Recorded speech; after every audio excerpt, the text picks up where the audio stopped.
What's up? Hello, hello, internet land out there. It's KI5LDJ here, and I am not net control this evening. We're giving our 70 centimeter repeater a workout tonight. Welcome to the Monday Night Cares Net. We do info and trivia, so if it's your first time here, we'll be passing off a little traffic.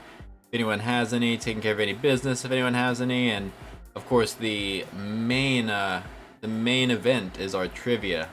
You guys are welcome to join us here in the comments, throw answers to your trivia questions, and check in. We can get you on the list. We like to pad our numbers any way we can. But welcome. We're going to get started in just a couple minutes here. Mr. KD5KJZ is at the helm as net control station, as per usual for these 70 centimeter nets. And he's getting ready to get going here once our repeater lady announces arrival of 7 o'clock. So get settled, welcome in, get yourself a drink, and get ready to answer some trivia here. Let me know how we're sounding, how it's all looking. Hopefully you guys are having a good day. I know Monday was Monday for me. That's for sure. It was a busy Monday, but glad to be home and hanging out with you guys here at the net. Hopefully wasn't too bad on you guys, although I know it's been ridiculously hot. I think heat index was like 110. Alright, I hear it's now 7 p.m. Oh. According to the young lady on the 2-meter repeater. So let's go ahead and get started. This is KD5KJZ, and it's now time for the Canton Area Radio Emergency Services Monday Night Net. Name here is Randy. I'm located approximately 4 miles south of Canton off of 198. I'll be our net control for this evening's CARES Net. CARES, like I said, is the Canton Area Radio Emergency Services Radio Club. This net is held Monday evenings at 1900 hours local, usually on the K5 VCC repeater at 147.20. However, the Monday before our monthly meeting, we like to dust cobwebs off the old 443.25. Reset.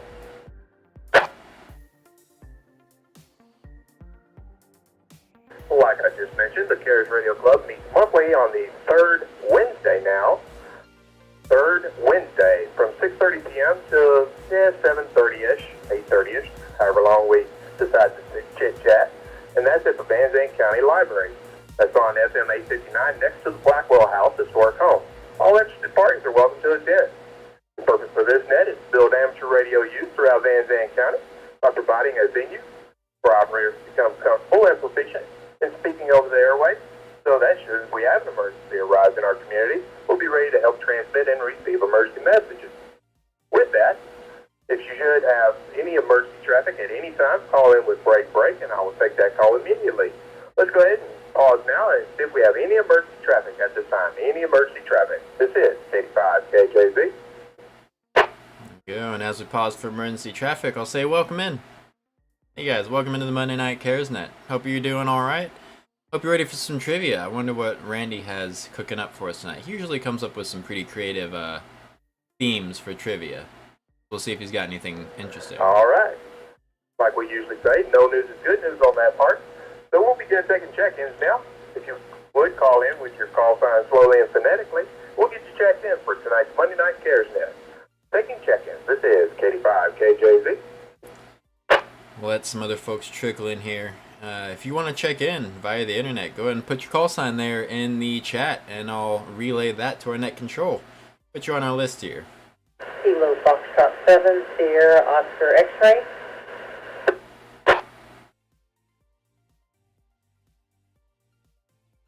Got one there. Kilo India 5, Bravo Delta India. No one wants to be the first one to check in, right?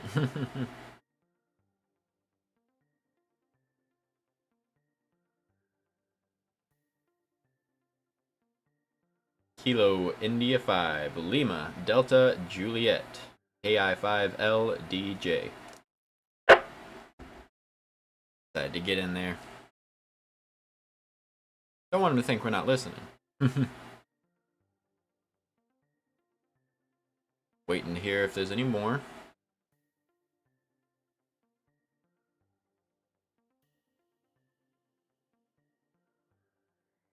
Pretty quiet. Wow. Okay, it must be too hot for everybody's radio this evening. We're going to throw it out there one more time. Any check-ins for tonight's Monday Night Cares Net? This is K5KJZ. I have 3 on the list so far. You roll on over to the Facebook page, see if there's any comments. Anyone wondering where we're at?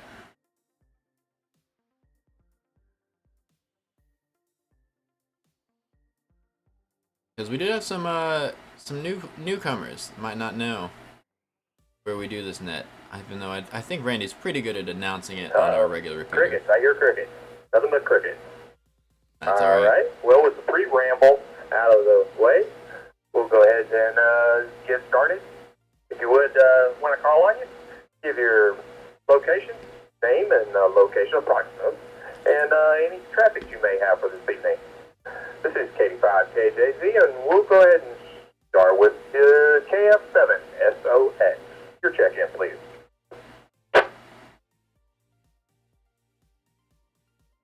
Good evening, Randy. This is Marie calling from downtown Canton. No traffic. KF7SOX. Back to net. Good evening to you, Marie. Good to have you. Next, we'll go with KI5BDI. Your check-in, sir. KI5BDI, this is Kevin, 5 miles north of I-20 off of Highway 19. No traffic.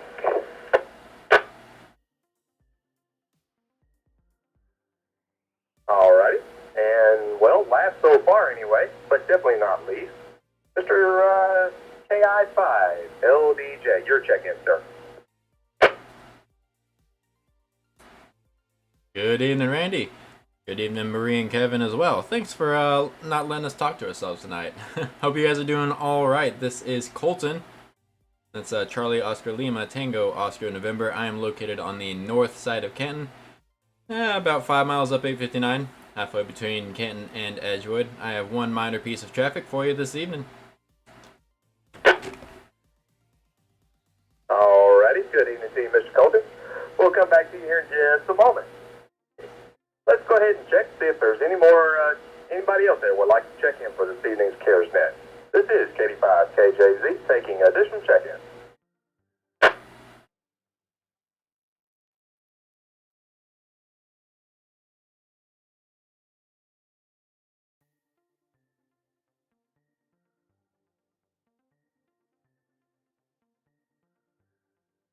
Alright, well, still hearing crickets.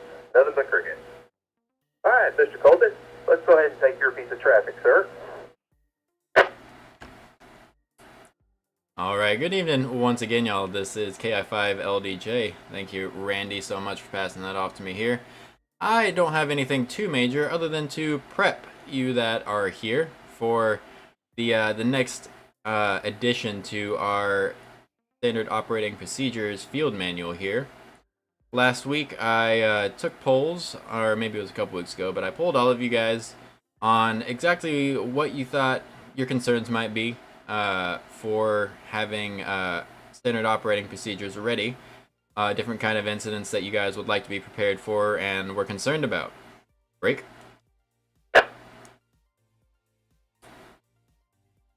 As I combed through the suggestions that we got here and thought about some other things that I wanted to do, I really only have 2 more major SOPs that I really want to write. I'm trying to make these things as generalized as possible so they can apply to a wide range of scenarios, and also to keep our list of SOPs short. No one wants to have to go through 50 million different procedures for different specific things. So, in looking at the suggestions that I got last time, we had natural disasters, wildfires, hazardous material incidents, political or civil unrest, escaped and armed convicts or other public safety threats, as well as airplane crashes or train derailments. Those are some very good considerations, and looking through them, I found a few common threads. Break.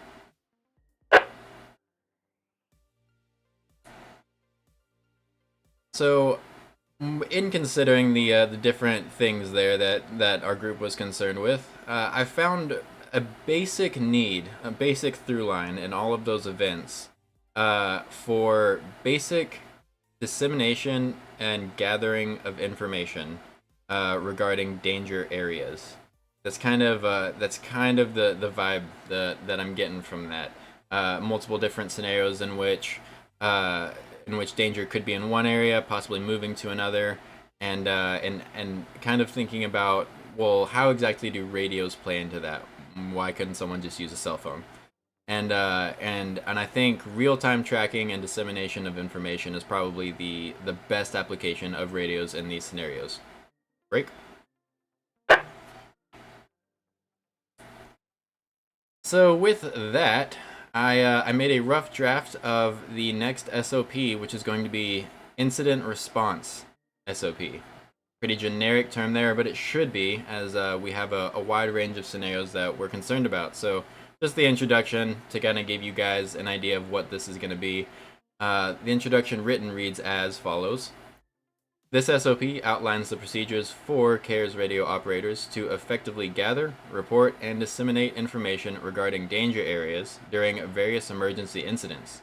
This protocol is essential for ensuring public safety by providing timely and accurate information about hazardous zones.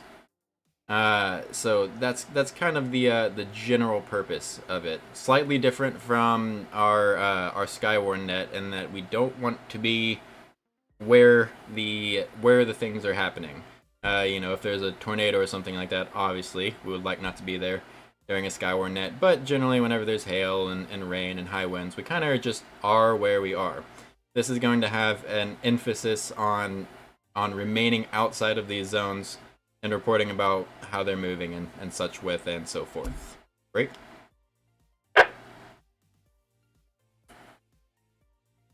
Of course, I cannot write all of this on my own. You guys have been helping me a lot come up with good considerations, things I might have missed, pitfalls, other things to consider. So I kind of have a rough draft that I'll present to you guys here at the meeting coming up here in a couple days, and you guys can let me know what you think about it. If you think it's too off the mark, or if you think we're getting close, some other things to consider, and things like that.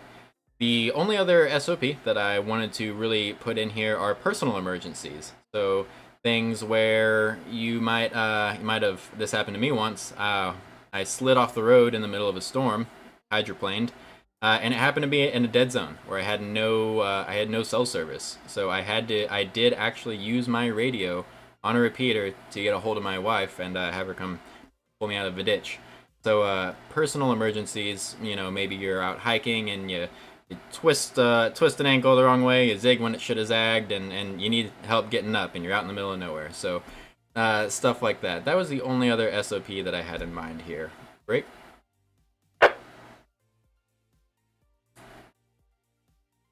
Now I know I said I had a small piece of traffic. I kind of padded that out a little bit, but hopefully that gives you guys an idea of what we have coming up here as far as our field manual. So if you guys have any comments on that right now, any immediate thoughts, I'd love to hear them. Otherwise, be looking forward to hearing about that Wednesday. I'll now turn it over back to Net Control, and I'll let him handle it from there. So thank you guys so much for listening to me there. This is KI5 LDJ, back to Net. Alrighty, well thank you for that preview, Mr. Colton. Sure to appreciate it. Look forward to looking over that document on Wednesday evening at the meeting. All right, moving right along. We're going to jump to almost the second important thing of the evening would be our bad dad joke. Mr. Kevin, do you have one for us? Mr. KI5BDI? Well, I was reading off my document. Hello, D and Colton and Leslie. Why is sand so optimistic? Randy, why is sand so optimistic? Thank you guys for coming to hang out. Are you saying sand as in Sierra Alpha November Delta? 10-4, good buddy. Sand. I haven't got a clue. I guess maybe... No, I got nothing. Gonna pass on that one. I don't know. Marie, why is sand so optimistic? Has it been rough? Has it been smoothed along the rough edges? This is KF7SOX. Colton, why is Sam so optimistic? I don't know, guys. Yeah, welcome. I'm glad. Thanks for letting me read off my note there. I didn't see you guys checking in, but hello. Thanks for being here, guys. I'm glad you made it. Man, I'm sitting here trying to think of something clever, and I just can't do it. I got nothing. KI5LDJ. Desserts. Why is Sam so optimistic? Because it has a can-dune attitude.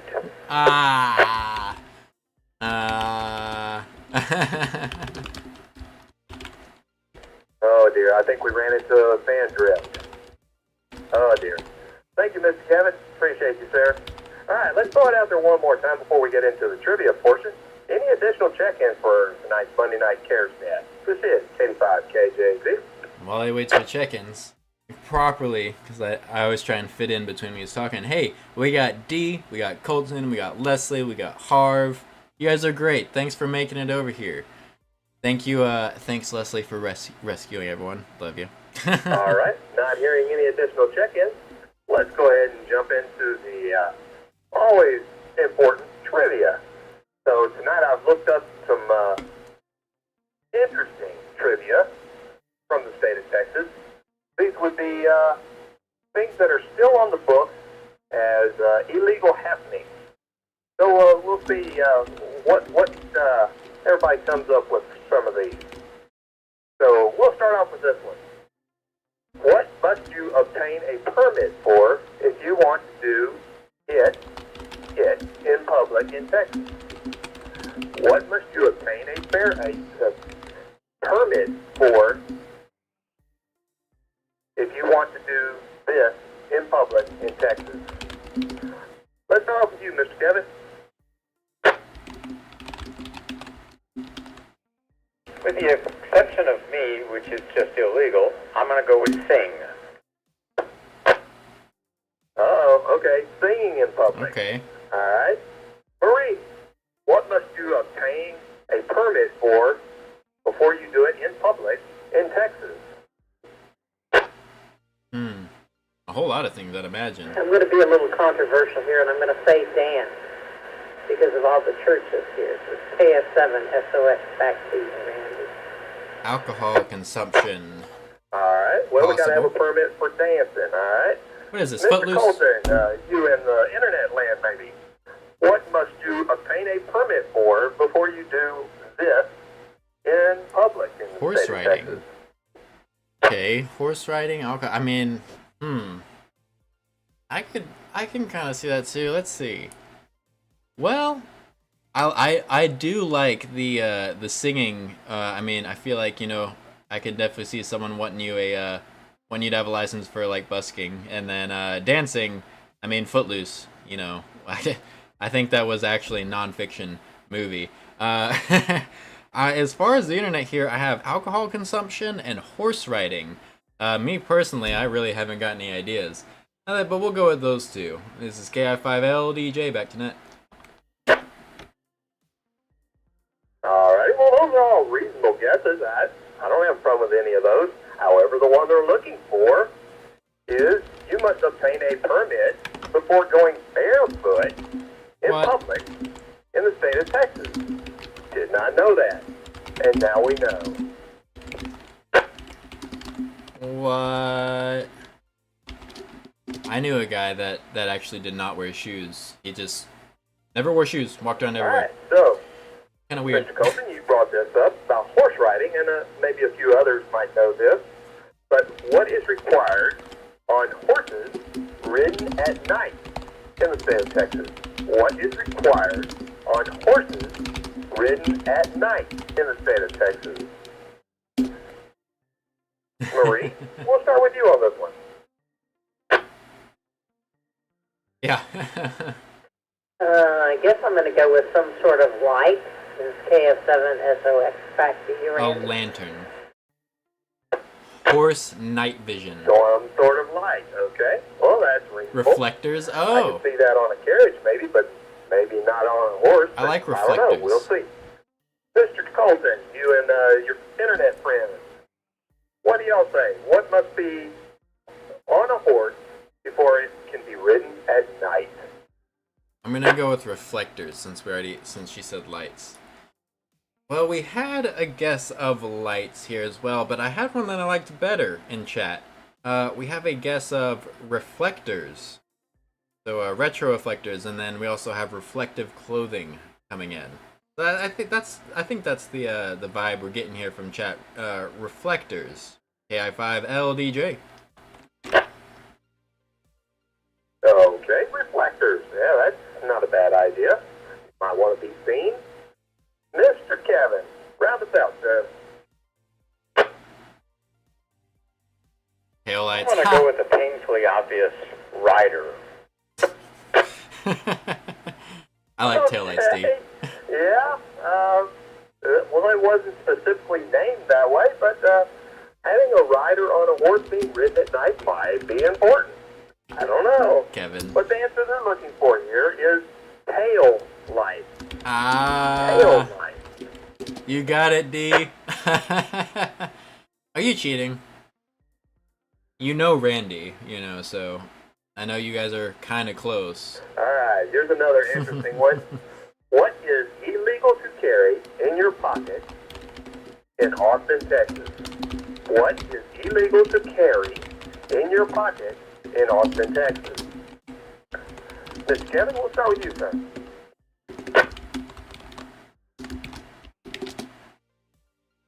I went to junior high and high school in Austin, and I'm having trouble finding something to think they make illegal to carry, period.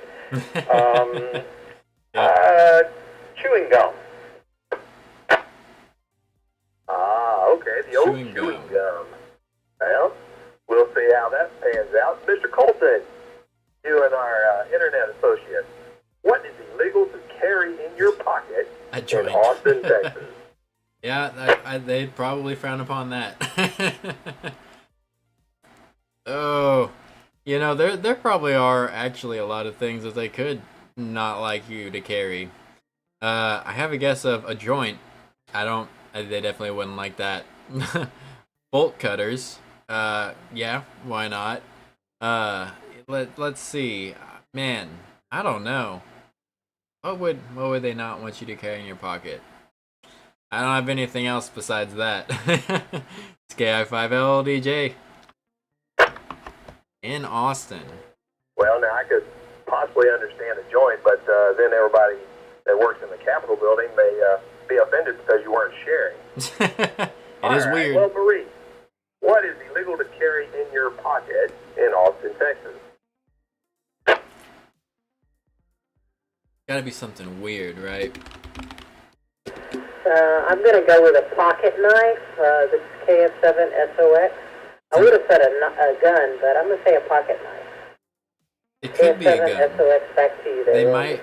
It could be maybe not in your pocket. It's gotta be in a holster. Oh, the old knife. Okay. That could be a box blade, or who knows. But the answer they're Maybe a looking pocket for knife. is actually wire cutters. What? The reason they still have that on the books is because when Texas was actually being settled and barbed wire was starting to be a thing, Oh, yeah. people who believed in free range or roaming range did not want wire fences, Right. specifically barbed wire fences. So they made it illegal to carry Yeah. wire cutters Pretty in Austin, suspicious, Texas. back in the day if you're walking around with wire cutters. What are you getting into there?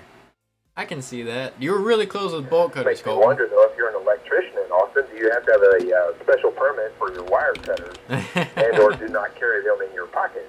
Yeah. I don't know. Just a thought. You gotta have like a holster for your wire cutters. One for your wire cutters, one for your pistol. It's Texas, All right? right, moving right along to our next one. What is the fine for milking someone else's cow in Texas? What is the fine, monetary-wise, for milking someone else's cow in Texas? Colton, we'll start with you. The fine, what? Oh my goodness. He said monetary, so. Oh my goodness. You know what? I feel like, if I'm honest, I got in a couple traffic tickets in my life, and that's pretty low on the totem pole. I feel like it's somewhere around there, like $200, We do have on the internet, however, we have a guess of $500, as well as a guess of $20, which maybe that's like rounded for inflation. Maybe that's it. We have a guess of 5 pennies, 25 cents. So we got a few different guesses there. KI5LDJ. All right, well, I'm going to throw that out there and say that is, some of those are utterly preposterous. But moving right along, Marie, what Utterly. is the fine for milking someone else's cow in Texas?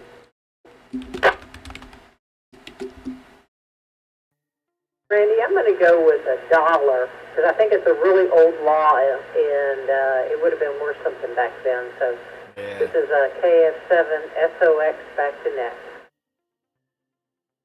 5 cents. $1. Okay, we'll take that. Mr. Kevin, what are your thoughts there?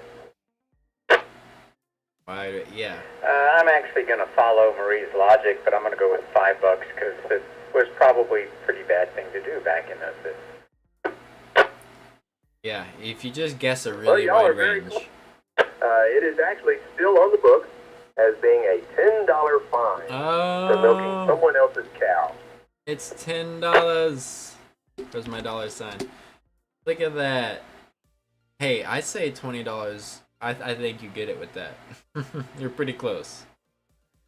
All right, now this one is might make you think a little bit on this one.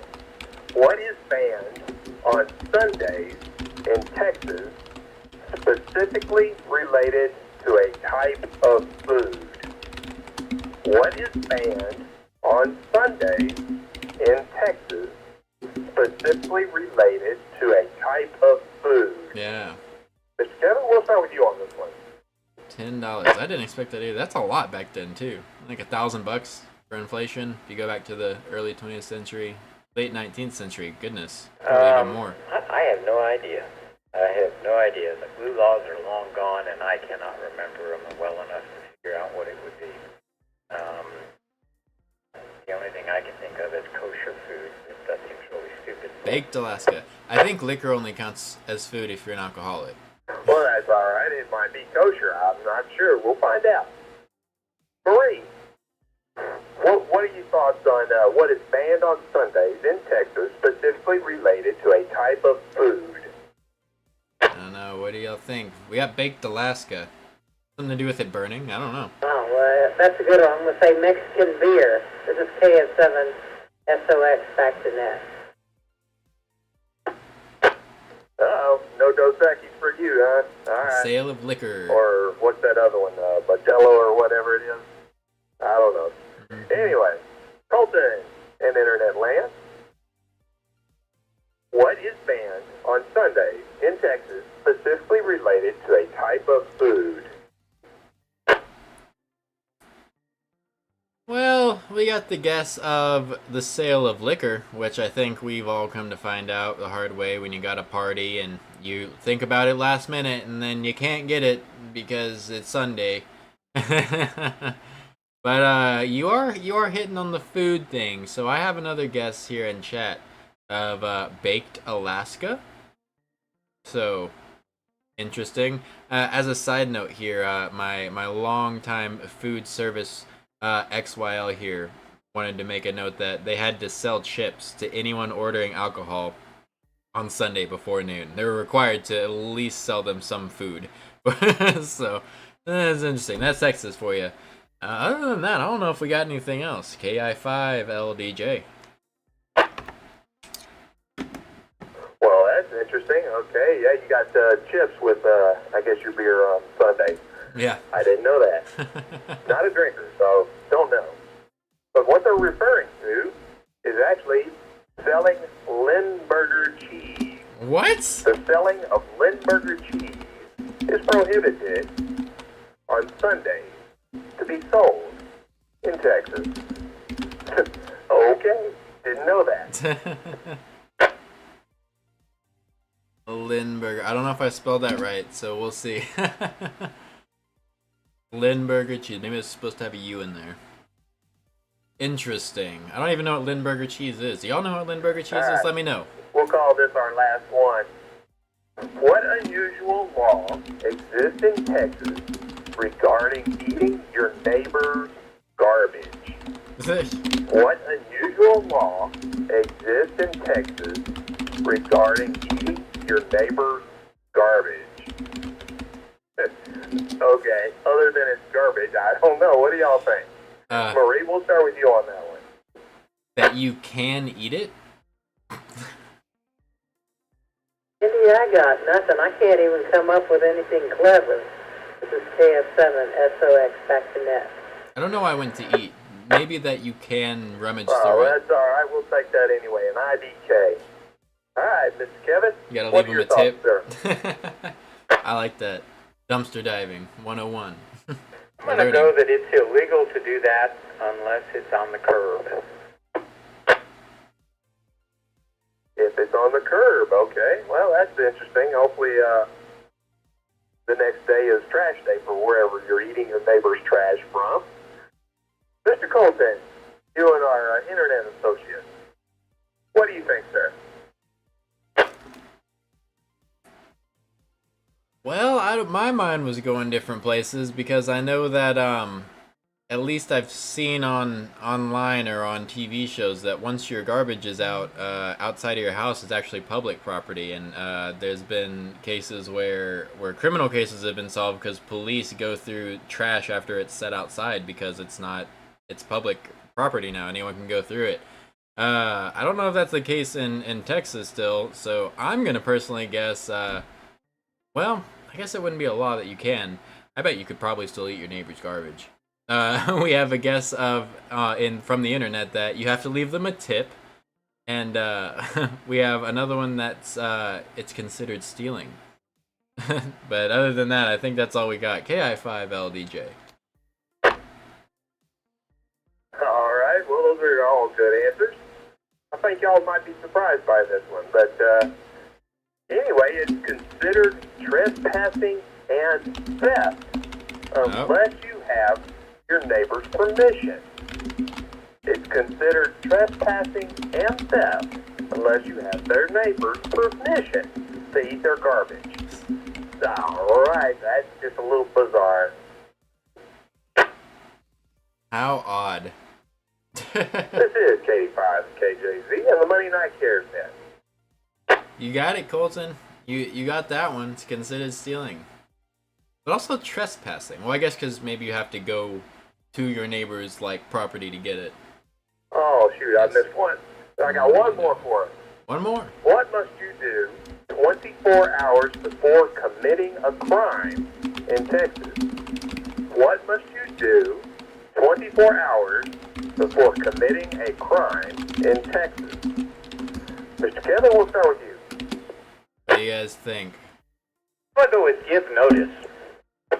Yeah. That was under Castle. Yeah, I can see that. Doesn't that make it premeditated in a way? I don't know. I'm not a lawyer. Trying to get you there. Marie, what are your thoughts?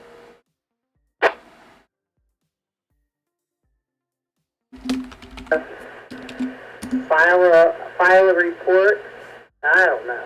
KF7 SOX back to you. Notify your parole officer. File a report. Okay. Colton, bring us home, sir. Goodness, I don't know. We got one from online here. We're going with notify your parole officer. KI5LDJ. Okay. Notify your parole Not officer commit a you're gonna crime, commit right? a crime in 24 hours. Okay, well, hey, whatever. But it does, the answer does kind of skirt around some of those answers that we've already gotten. You've got to give the victim oral or written notice. Give the victim oral or written notice 24 hours before committing a crime in Texas. Well, how about that? That's just bizarre. Yeah, I don't imagine that happens too much. I wonder if anyone's ever gotten charged with that. Like, oh, well, on top of committing theft, you also didn't notify them. That silliness. Let's go ahead and start our checkouts, even though we don't have a whole big crowd. But we'll do our checkouts and give everybody a friendly reminder that we will meet and see everybody hopefully tomorrow evening for Right. tacos on Tuesday at Dairy Queen in Kent. And And also, don't forget about our meeting, our monthly meeting at the Van Zandt County Library at 6:30 on Wednesday. But that's all I got for this evening.